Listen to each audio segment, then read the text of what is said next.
All right guys, thanks for coming back to the U Fishing channel. Today we're at the LB Huntington Company Incorporated. We're here with Mr. Lev Huntington. Today we'll be talking about drone spoons. This company was started actually probably as a company in probably about 1918 by my grandfather. Spent several years rowing, this is of course before power boats, from Annapolis down to Thomas Point Lake, which is 7 miles south of Annapolis. He'd row back and forth every day fishing. And somewhere along the line, he decided there had to be some way that he would be able to fish a little bit better with something if he could pull it behind his rowboat. At the time they were using, I have one in here, they were using wooden plugs, and they would actually tie fish skin to the back of it to give it the imitation of a tail.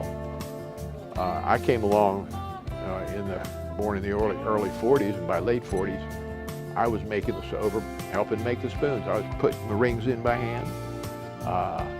At some point, I got to where I was soldering them. I was basically doing a little bit of everything to make the spoons. To make the spoons, we have a stainless steel ordered out of New York. It's sent down to a stamping company. We own the dies, and we tell them what size, how many to stamp out. And they ship them up to us. From there, we actually make the rings that we put in them. So we then make the rings, put them in the spoons, and then they have to be polished. And they go in a vibratory polisher that we have. And we have to put the rings in first, otherwise those spoons would actually nest together, two of them might nest together, and they would only get one side of each one of them. So we put the rings in that way they stay separated. After they come out of the polisher, they then are either, some of them are powder coated, some of them stay plain stainless. And at that point, depending on what the customers want, we put on our flash scale the shiny tape on the back that gives the spoon a different color on one side than the other. And from there, the hook goes into the spoon.